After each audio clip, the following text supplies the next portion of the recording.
Who doggy? Let's try this again. Ladies and gentlemen, boys and girls, children of all ages, welcome to this edition of the Halcyon Show. My name's Lorne Risley, host of the show. How the hell are you doing? First of all, apologies to people that tuned in for the original stream because, it turns out not only was it lagging super badly, the quality was terrible. So, I decided to scrap it, jigged around my internet as best I could to try and get it firing properly, and we're here now. So, let's try this again. So, thank you very much for joining me, first of all. Right. No, you're not, Charlie. You know you're not. I got rid of the load because y'all were so far behind that when I clicked finish, y'all missed it like 20 minutes of the show. And then when I watched it, it was snagging and lagging. So I've scrapped that fucking version of it because it's fucking terrible. And I thought I'd take another run at it just because I'm trying to make sure... Again, I'm off on another tangent now. I'm trying to make sure the stuff on my channel is consistent in terms of its production quality now. Back when I started YouTube... Interesting points. You're kind to say that, Charlie. I used to... When I started, and particularly the live streams that I started experimenting with way back in the day, they were just terrible quality. Really, really bad. So... I persevered with them because I wanted to. There was something about it. It was like, I've made it, so I've got to get something out of it now. These days, man, if something doesn't live up to the quality, I don't want it on my channel anymore. It's the reason why there's an interview with a gentleman by the name of Kick Nelly. It just isn't happening. I'm trying to work with it and trying to get it posted, but the quality of the audio and visuals is just so bad. So it's hard. The Luke Thomas one, again, sadly, the end of that interview is sketchy. Not nearly the quality that I'd want it to be. The Marlowe one as well. But I've edited around those as best I could. So anyways, it's my internet. I can only apologize. But anyways, we'll take another run at this. So what are we talking about? What was I talking about? Charlie, don't worry about this because I'm basically going to rehash everything I've just said just for fucking... Just because it'd be nice to fucking... I just have to do it twice, but whatever. I will say one thing though. Something I was talking about the back end of the last video and the one I want to touch on now is just to let people know today I've actually been working on getting guests on. It's just going to happen very slowly. You're going to have to bear with me. At the back end of the video, again, y'all missed this because of the fucking lag was about 20 minutes. I combed through my subscription list on YouTube to highlight a bunch of people that I wanted to talk to.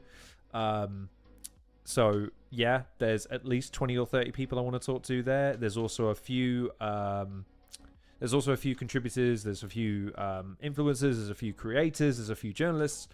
I have a list. I think I've read the list before. So... I want to kick off this video now with the important bit, I suppose, which is to let people know these videos, these live streams they're going to be gone soon in lieu of the interviews that you are actually tuning in for. So thank you for bearing with me. They are coming. I promise I will get to them. Let's talk about this quick. We'll keep it nice and short this time. I was on for about 30 or 40 minutes on the last video, maybe even coming up to an hour. So let's try and bosh through this one. So, negativity is sometimes necessary. Let's talk about this. And again, this is the problem. I'm going to have to try and rehash everything now, but I've probably forgot half of what I said. So, one of the things that came across my desk today was a buddy of mine forwarded me a link to a video that Premier Battles had posted. This is back on the 4th of August. It is currently the 21st of September, so we are... nearly 2 months. It was more like 6 weeks. And long story short, they discussed what they referred to as the lawn situation. About an hour, I think it's an hour and 10 minutes. I made a note somewhere because I wanted to just, I've got to be honest, I was just like interested, like, I wonder what they said. So I skipped halfway through the video, get to my point. And wasn't a lot in there that was all that surprising to me, other than, again, I was misquoted, misappropriated, and miscontextualized in terms of what I said. And also they just flat out lied about some of the stuff that I said. But it raised an interesting point to me, which is the negative aspect. The reason they were even talking about me in the first place was because they had viewed my work, my comments, and a lot of what I was saying and doing is inherently negative. And they took issue with that for a variety of reasons. But I want to talk about why I think that's interesting.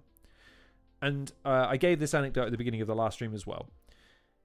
I think it's interesting because it harkens back to this saying that I've heard permeate, which is if you go into a room with 100 people and 99 of them shake your hand and one of them slaps you, you only remember the one slap. And the reason for that is because it's the one outcome that you would probably want to change. Now, the reason I make that point is because negativity is sometimes a good thing. I'm not a believer in this idea that positivity in of itself is blind positivity is in of itself a good thing. In fact, I would argue that in many cases it puts people in positions of having to defend things that they shouldn't be. And I would argue that it gives people false impressions of their own aspirations and their own hopes and things that they are capable of achieving. I believe firmly that negativity is something that can be a good thing. Now, why do I constantly, at least in the eyes of a lot of people, hearken to negative things? Well, the thing that I would counter that by saying is look at all of my interviews as an example of something that is not negative in the slightest. All of my interviews are almost unilaterally positive. I mean, just look at any of the people that I've spoken to and show me any one of those interviews where we go off the beaten path and just bitch and moan about things. It doesn't really happen. Even in the wrestling interview that me, Dub T, and P Soldier did as a sort of pilot wrestling podcast, where wrestling fans take license of complaining and bitching and moaning about things relentlessly, I actually thought the conversation was fairly levitus, and it was jovial, and it had a lot of fun points. It had its criticisms, of course, but it wasn't negative in the slightest. My negative videos and streams have largely been about battle rap. And the reason for that is because I firmly believed, and still do, that it has its problems, and it almost never gets talked about. The thing with that, though, is that I then get misconstrued as being constantly negative about battle rap. Again, I would humbly counter that every battle rap interview I've ever done, I'm largely praising of the performers and the genre to a degree. And I've done live streams praising events, recapping events, previewing events, reacting to battles. They were all almost unilaterally positive, and yet the negative ones stand out to people still. Here's the thing about that. I tend to avoid those wherever I can possibly help it because I understand that I don't always articulate my points in a way that are heard well. People often like to label me as being a good communicator and intelligent. I can assure you those two things are far from the truth. I'm not necessarily an intelligent person. I think I can come up with long words and say them quickly. I don't think that makes a person intelligent or articulate. I think that just means that they have decent oration skills. But nevertheless, it's in my opinion that a good communicator is someone that can make a point concisely and that is observed and accepted by the person that they are communicating to. And I think the biggest problem I've had with battle rap, and having watched this video today and seen the misappropriation and seen how they, even just down to the fact that they don't know my name, it turns out. They don't know the name of the channel. And all three of the people that were in the video had been on and spent significant periods of their time on the channel. Tells me two things. It tells me that they're not listening to everything. They are only listening to the negativity. And again, the interesting thing about that is we are told constantly, negativity is a bad thing. You should try to avoid being a negative person. Remain positive at all times. And here's the thing with that. Positivity is fine if it's realistic. Negativity is fine if it's realistic. This idea of disparaging people who are negative for negative comments or negative views, I find troubling because it doesn't enable people to be honest and have honest discourse, because it's discounted immediately because you're being negative. You only have to go to the live, the spaces they call it, to see how quickly things can devolve when you are perceived negatively, and that negativity is inherently the bad thing. I've never had a problem in having people criticize me to a certain point. I told a story on the last live stream about some criticism that I received originally when I was on a gaming channel. And how at first it was really difficult for me to take it on board. Really difficult. It really pissed me off, as a matter of fact, because it was just like, fuck me, man. I'm working so hard to try and produce good content, and I'm just getting this one piece of criticism. Till I actually fucking opened my ears and listened to it. And to hear what I was actually being told rather than what I was hearing in the negativity, which was, there's a way of you improving this. I'd like you to look into how you can do it. That was the criticism, worded differently in effect. And once I actually bothered looking into it, it made all the difference in the world. And I was actually grateful for the fact that the person had taken the time to leave the criticism. Now, the reason I'm relaying it to this video is because it helped me crystallize a thought that I'd had rumbling around in my head for a few days to a week, which was this idea of, I'd had a conversation with a friend of mine earlier in the week about housing and the situation there. And, you know, he was trying to frame a person that he knew. He owns student properties, or he rents student properties. He was trying to phrase this in a positive light, like, oh, he's providing housing and stuff like that. And I was countering by saying, yes, but that's a positive spin on something negative, which is that he has an inordinate amount of power in a situation where those people should just have their own homes. Why are they renting from someone that owns them all? Like, there seems like there's a disparity in terms of power and wealth there that could really do with being addressed, rather than being masqueraded as something positive. And that's kind of my point, is that positivity for positivity's sake is at worst, it's dangerous. At best, it's just naive. And I really wish people would stop trying to misappropriate where negativity comes from. Now, of course, there's definitely examples of people just being a troll, okay? There's definitely times where people are being mean. I've been mean. At some of my live streams, I just flat out call someone a twat or a dickhead or a prick or a bitch. Yeah, because I'm not trying to offer criticism in that situation. I'm trying to hurt your feelings. I'm trying to call you something because I don't really want to tolerate you. You've pissed me off to the point where we're well past being nice to each other or courteous to each other. You've foregone that courtesy. However, that's usually a last case resort. My first case resort is to try and at least see the other side of the story and see the other side of the argument. At least try to understand the context with which this person is either coming at me or rejecting the notions that I'm presenting. In the case of the person this week, this guy who owns all his properties and stuff, the person I was talking to was a friend. We don't like to look at our friends through a negative prism. We don't like to think we associate with bad people. The trouble is, you, me, and everybody associates with people that do bad things.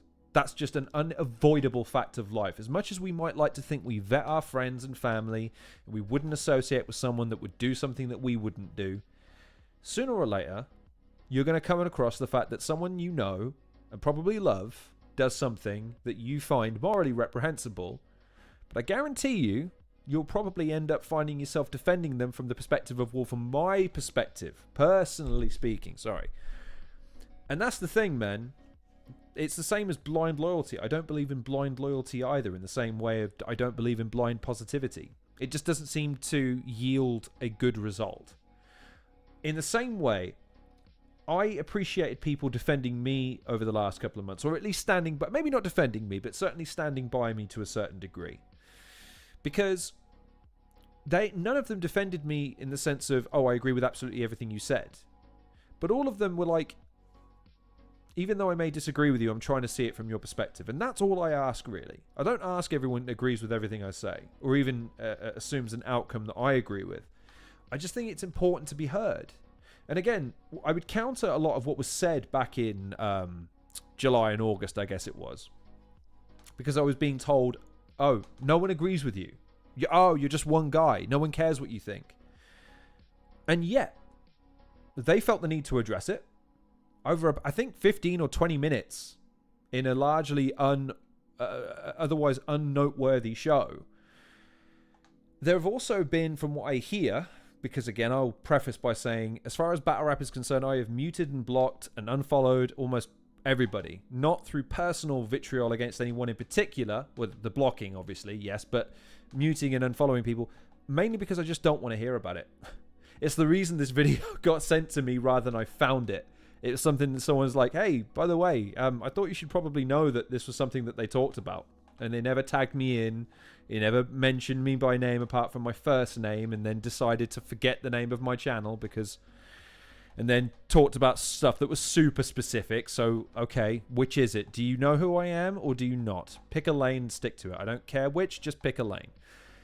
But nevertheless, so I don't really see a lot of it. But from what I'm hearing, there's people doing things now. There's people following up on some of the critiques that I leveled and some of the things that I pointed out. And here's what I have to say about that. Great. Not, I was right. Not, you see, but it's good. That's, if things are a net positive better now, that's all that matters. It's not really about taking the win or anything like that. It's just, it's a net positive for everyone. And that was only achieved by pointing out stuff that was wrong and being negative about it. Instead of wasting all of the time in the world trying to camouflage it and present it in a way that is palatable to people that are not willing to listen, just saying the thing and having it out in the ether affected change. Now, yes, what was the cost of that? I got called a prick for a fucking month. And it's cost me a couple of friendships. Yeah, that fucking sucks. But there's net positive here. And so it's a price that has to be paid for sure. And is it a price that I'd want to pay? Not necessarily. But nevertheless, it is what it is. Because that's what it was called, I think. It is what it is, or whatever it is. I mean, cool, I guess. It's better than my naming, I suppose. I just name it what it is. But nevertheless, my point is that being a cheerleader, being relentlessly positive because people say, oh, you should just be positive and manifest destiny and all the rest of this sort of stuff. I'm sorry. Being positive while being realistic is the goal. Being negative while being realistic is the goal. It isn't to be relentlessly positive despite observable facts and despite observed reality. That's the problem. Charlie made a point in the previous live stream about negativity being a permeation of the news, and I made the counter argument of saying, no, I think it's language. I evidenced that by saying, again, that live stream was largely misappropriating and miscontextualizing a lot of what I said. In fact, again, like I say, lying about what I said because of the way that it was assumed by them where I was coming from. They are not used to someone having a counter argument to them that is negative inherently, that is not perceived as a direct threat. It's not really in their mindset to have someone that is confrontational, that now must not be defeated. You have an opposing view to me, and therefore you have to be eliminated. Rather than, well, let's explore this then. Let's see this. Because the other thing that was told is this idea of me being entitled and arrogant. Okay. Let's deal with that too, shall we? Am I entitled to a conversation? No. But if you're going to have it both ways, then yes, I am. In the sense of, in the live stream, the point was made. And this really tickled me. I was going to go on his show, but then I don't want to give him shine. I was going to have him on my show, but I still don't want to give him shine. Then which is it? Which is it? Are we talking? Or are we not? If we're talking past each other, that's fine. But if the idea is you're not going to do either, then why are you even talking about it? Of anyone, again, I'm the one that stoked this fire by asking the question in the first place. In the same way that when I was having the conversation with my friend on Tuesday, I get it makes the conversation awkward at times, uncomfortable at others, and so there's animosity at stages because you're making points passionately. And I get labelled with that too a lot. Oh, he had a meltdown, he had a blow up. No, I'm just very passionate about what I talk about when I care about it. And I have to be honest, the reason why this is kind of fun to talk about, if anything else, is because for the last 6 or 7 weeks, battle rap has not been on my radar at all. And it's been kind of nice just for it to be quiet for a bit. And it was It was a mistake on my part to click on the link. My buddy can't help himself, though. I think he likes riling me up. He's a bit of a shit stirrer. He's been a friend of mine for years and years and years. And I think he likes, not taking an interest, but I think he likes sending me stuff that he thinks I would be interested in. And of course, if they're talking about me, he thinks I'd be interested in that. I let the curiosity get the better of me on this instance. And so, yeah, it was kind of weird watching them talk about battle rap, because again, I haven't really heard or seen anything about battle rap in, like I say, 6 or 7 weeks. And it's even weirder seeing them talk about me, because again, that's just weird. But yeah, this notion, it just kind of it really helped crystallize what I was trying to say, which was during that period a few months ago. And even in that, go and what if you want to go and watch it, it's on Prems now. I think it's the 4th of August it was uploaded. The comments quickly fill up on that side of people going after me. And then there's 2 or 3 people who are commenting negatively, and they get muted by the end of the live stream. I mean, either you can take criticism or you can't, lads. Sorry. And I like the idea that, because this is the other thing they like to do, that must be Lorne's burner. I get that's the world you guys live in, that people would take the time to generate accounts, multiple accounts, in order to continue pointless and childish arguments. I like a debate and I like an argument from time to time. I'm not the sort of person that takes... If I've done this, do you think I'd go to the trouble of anonymously attacking you at this point? Surely it would be a case of doing it anonymously while maintaining a public persona of whoever this person needs to be stopped. They're terrible going after people. Let me just... Going after people randomly. That's...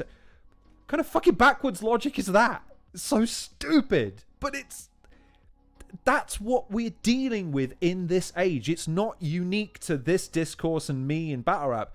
It's so unilaterally general these days that whenever someone encounters a negative opinion about you or something you love, the first reaction, the inherent reaction, the reflex action is to disregard it, to attack it, to belittle it, and to try your best to minimize any point that it might have for fear that they might have one.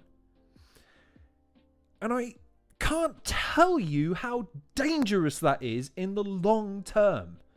Because even though you think positivity is all people need, it's all people want. But like anything that you want and you indulge in relentlessly and never-endingly, it will eventually consume you, overwhelm you, or destroy you. You can't overeat, you can't oversmoke, you can't overdrink, you can't overgame, you can't overstream, you can't overdo anything without it eventually having a detrimental effect on you. Being relentlessly positive is exactly the same. In the same way that I try my best to not give in to my temptations to be overly negative all the time and cynical all the time. At the best I can do these days is reserve judgment as best I can. At best I can do is to try to assume a balanced standpoint. It's all I can try to do. It's all any of us can really try to do, because otherwise what we end up doing is becoming tribal in our outlooks as well as the individual aspects of our society, of our fandoms. It becomes really, really diametrically opposed when that happens. As opposed to, like I said, if I wasn't open to negative criticism, if I wasn't open to negativity perceptions about myself, I can't evaluate if they have a point, I can't address them, I can't use them to evolve and improve. If all I did was take positivity and take that to the bank, cash it and live off it, I wouldn't be able to grow. You wouldn't see this for a kickoff. You wouldn't see a better presentation. You wouldn't see better audio. You wouldn't see avoiding certain presentation styles or content types or things like that. You wouldn't see standards trying to be improved as far as what I'm trying to do. It wouldn't be possible. And so this idea that, again, and it's not just this, it's just like I say, this video today that I happened across was just kind of the catalyst for what really drew my concentration levels inwards, is this idea that any negativity has to be attacked because it's negative and therefore bad. I just fervently disagree with that. Again, the idea of negativity and positivity being something where it's good and bad, like positive, good, negative, bad, I think ignores, again, the definition of those words and why they are what they are. Positive and negativity are two sides of the same whole. Like, there has to be balance between the two. It can't be unilaterally one or the other, otherwise it becomes just terrible. I don't know. It seemed like a weird coincidence that I should be sent that today. And it's really it's funny to me because it's kind of reinforced this idea of, oh wow, okay, I haven't missed anything then. That's good. Because if that was 6 weeks ago and it's all simmered down since, great, awesome. And if all that's come out of it is a few people are doing some interesting things, sweet. Isn't that cool? And hopefully the fans have benefited. Hopefully the promoters pull some tricks out of their fucking ass, do some cool shit, improve the business, make more money, make the battlers more money, who knows. And all it took was one guy just speaking his mind. Again, I don't think I said anything all really all that controversial in terms of the topics. Yes, me cussing some of the people out is probably not the strongest political move, but they cuss me out too, so fuck them. And again, man, I'm sorry. If you can't take it, don't dish it. And again, I won't be taught as in terms of, oh, there's a way of saying things by people that tell me to shut up at the top of their fucking lungs. Don't shout. What are you shouting for, child? Like, it's just dumb. And this idea of it's all a one-way street. You're at fault for everything and da-da-da-da-da. Again, magnificent in terms of your inability to perceive yourself.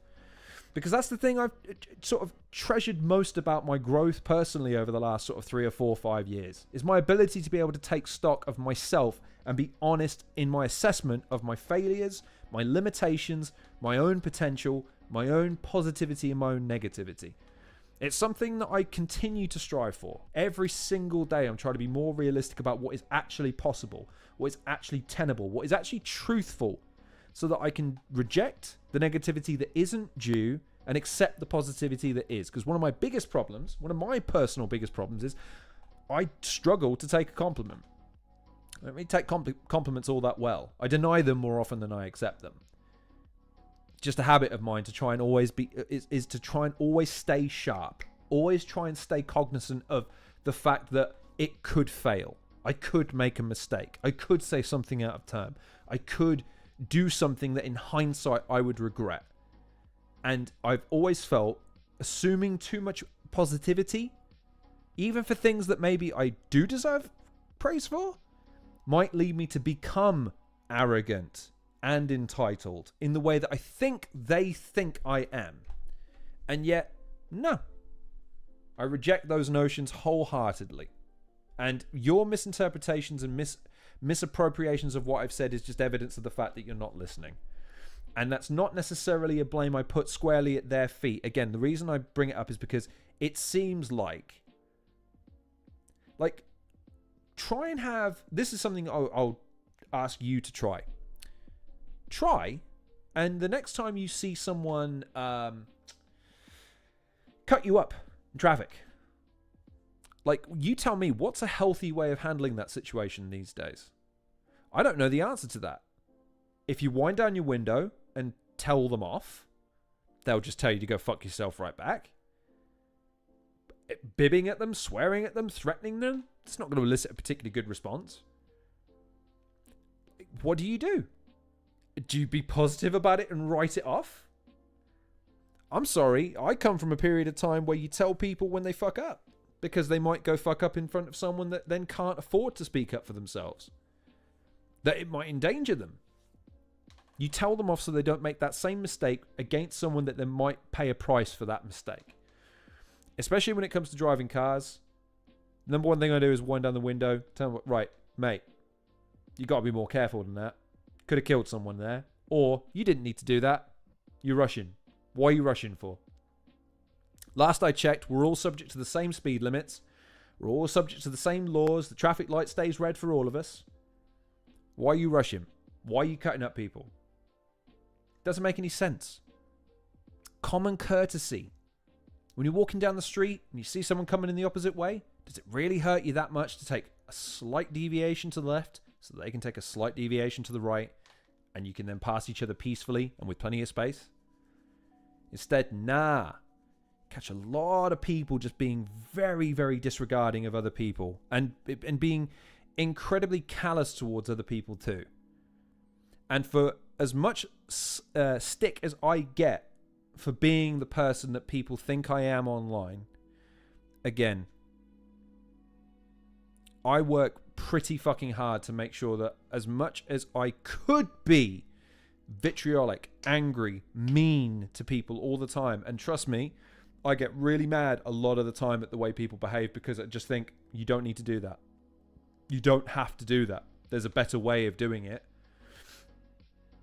And I just try and wind it in and remember everyone's leading their lives. Everyone's trying their best to get by. Everyone's trying their best just to fucking survive. Get to the end of a new day. There's times where I feel like it is appropriate to indulge my negativity in the sense of, excuse me, that is not acceptable. That is not what you should be doing. Not just for me, but because, again, if that person was to do it to another person who is not in the position I am of being able to say what I want to say, or at least project myself long enough to be able to say what I want to say without the threat of physical violence, because that's something that happens a lot in public that I see, it's incumbent upon me to say something.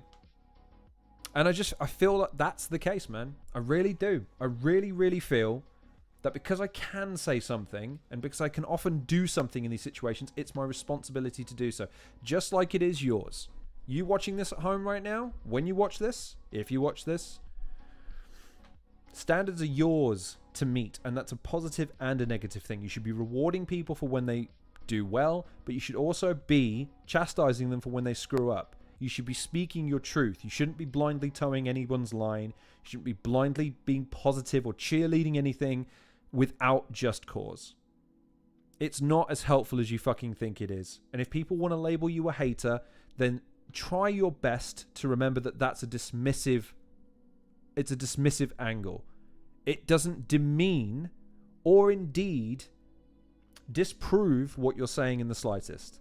In fact, I'd argue it's a lazy way of trying to not engage with you and what you are saying. In the same way that this stream that I saw today did not engage with anything I said. All they talked about was why they were mad with me. At no point did they address anything that I said in terms of the points I actually made about the problems that I have. And I find that very telling, because it means either one of two things. They simply cannot see it and they simply cannot hear it. Or they're just being ignorant. Willfully ignorant. And I wouldn't trade my position for theirs. I don't care if it doesn't make me popular. I need you to understand this if you're watching this. Popularity is something I don't subscribe to anyway because I see it as a prison of sorts. If you're being popular, it means you're saying and doing lots of people agree with. And I'm sorry, everyone is far too different in terms of individuality for me to believe that so many people unilaterally agree without lying about it a little bit. So if that makes me unpopular, that's fine. I don't really mind at this point because I'd rather tell you what I really think and really feel. And if you disagree with me, tell you that's fine. I welcome your opinion. I hope to hear it. In the chats, I've never shied away from engaging with people that disagree with me. You don't catch me muting people on here. Ever. So, yeah. I don't know. I feel like that's evidenced. The fact that, again, in that stream, for instance, to use that as an example, they muted 2 people by the end of the stream, apparently. For just saying stuff they didn't like. I don't know. Negativity is sometimes necessary. It is sometimes necessary. Being relentlessly positive is not helpful. It's not wise. At best, it's naive. At worst, it's incredibly destructive because it disorients and distorts the reality we all share. It means that people aren't free to express themselves exactly how they want to. And they should be able to express themselves however they want within reason to make sure that they are able to speak their mind and speak their piece. So, yeah. I think I made a lot of the points that I made in the original video again. Sorry about that. As far as the interviews, let's end as we mean to begin. I'm cautiously optimistic we'll have one next week. Cautiously optimistic. I've emailed and messaged maybe 10 or 15 people. I tend to operate on a 10% return rate. I'm cautiously optimistic we'll have at least one guest through the door next week, maybe the week after. So we'll see what happens. I'll be pursuing guests on a regular basis from here on in. So, all things being well, hopefully, you'll see that. To wrap up then.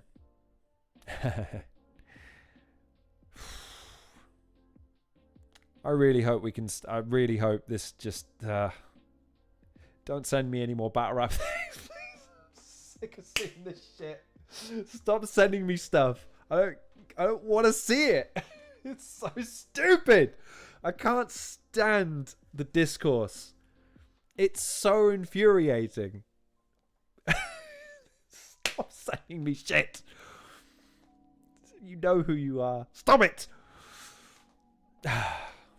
Anyways. God. Oh, dear. How are you, by the way? It's good.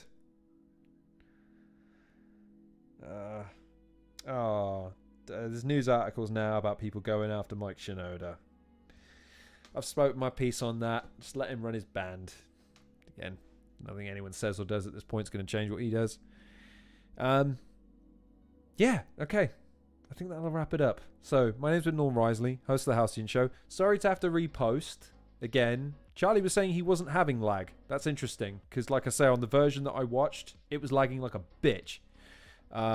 So yeah, interesting. Sorry about that. Interviews to come.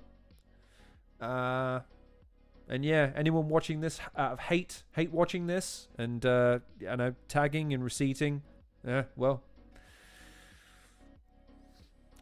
whatever makes you happy, man. Like I say, be relentlessly positive, I suppose. Anyways, hopefully, all being well, I'll see you in a few days when an interview posts. But failing that, have a great weekend. Thank you for joining me again. Sorry for the second attempt at this. So thank you for joining me earlier, if you joined me earlier. And yeah, as best you can, take care of yourselves. Yeah, don't send me any more shit, please. I'm asking you to stop sending me shit.